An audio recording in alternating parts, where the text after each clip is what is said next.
Hi, welcome to another episode of Hot Takes. Now, if you've looked at the thumbnail to this video, you will have seen a man standing in front of his new bright, shiny orange electric car. This man is called David Kelsall. He's 76 and he's doing his bit for the environment by buying an electric car. Now, David Kelsall owns a house that does not have a driveway. He lives in Oldham in Greater Manchester, and his house is straight onto the street. There's no driveway. So in order to charge his car, in order to charge his car, he has to plug the car in, then run the cable across and into the charger in his house. And the council have said, you can't do that. That's a health and safety issue. If you want that, you're going to have to put an on-street charger outside your house. Wait a minute. If he puts an on-street charger there, then anyone will come along, use his charge point. He won't even be able to park his car because some neighbour or so will just be plugging it in as well. And so he says, I can't afford to do that. And the council are saying, well, we can't help you. You're just going to have to deal with it, but you can't leave that there. Now, this particular video is not really about David Kelsall, and I do feel sorry for him. You know, he's done his best. He's trying to do the thing that the government are trying to force him into. After all, even in the budget, they changed the tax rules and made it harder and more expensive to have a proper car than one of the little toy plastic charge ones. But now, if councils up and down the country are going to do this as well, and they're going to say, well, if you haven't got access to a driveway, you're going to have a problem charging your car because we haven't got the money to put the infrastructure in to make sure that there's charge points at every house, and we can't be having cables running across the road. This is going to disincentivize people buying electric cars even more than all the other problems with electric cars. The problems being they like to burst into flames, they like to lose value like that. The resale on an electric car is pathetic. There are now Volkswagen closing down their electric car division and basically abandoning it, saying, look, we're just going to have to go out of business. Let me tell you, the German car unions are not very happy because if VW do start going and close down their electric plant, but then get told in 2035, well, unless you're building electric cars, you're not building cars, and they close down VW entirely, it will be BMW next. It will be Mercedes-Benz after that. Do you think the German car unions are going to let that happen? No. No country has got the ability to pay to put the infrastructure in within that sort of short time frame so that everyone's got adequate charge facility. And so by banning people charging in front of their own homes, it's absolutely going to destroy the EV sales. That's just a man that's got and lives in a terrace home.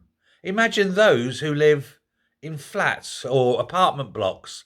Imagine those who live in houses where let's just say the access is difficult, for example, or where there are difficulties in adequate parking. Now you may not even be able to park in front of your home. This happens a lot.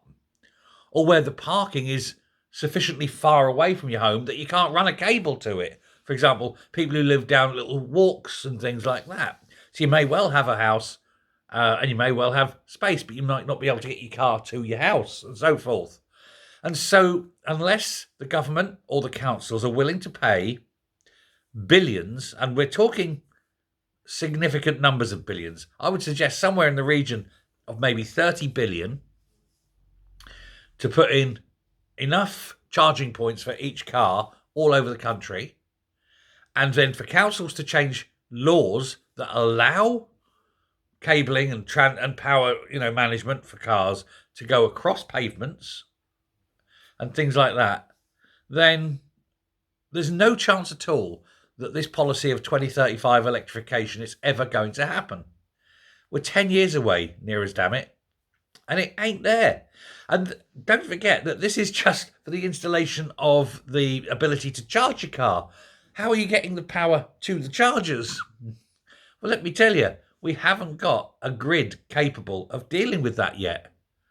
Now, the grid we've got has taken 120 years to get where it is, growing organically, updating with new tech and so forth. Why are they going to invest billions upon and a current estimate 100 billion to upgrade the grid? And they're no way going to do it in 10 years. It's going to be 30 years because, the supply lines. And so you're going to spend 100 billion upgrading the grid to push every car in the country being an electric car, as well as another 30 billion upgrading the power points and supplies so that everyone's got the ability to charge their car. And this is based on a technology that might not even be there in 5 years. Because in 5 years down the line, the Toyota are working on a new engine that doesn't use electricity, that doesn't use fossil fuels. It's a water-based, hydrogen-based engine. And all of a sudden, bang, you're pumping water into your engine. And you spent 130 billion upgrading and pointlessly upgrading the national grid. It's mental, isn't it? It's absolutely mental. And then you get these petty little Jobsworths in councils up and down the country going, oh, you can't park there. You can't charge your car there. Oh, no. And so what are people to do? And going forward, what are the decisions people are going to make based on this? It's lunacy. It's almost as though they're setting out to deliberately make it impossible for people to own vehicles. Make them all electric. We can control that, and then we can turn off the grid and we can keep people where they are. Oh, they might have a little bit of power and juice in their car for now, but hey, not for long, huh? And that's fine. I'm good.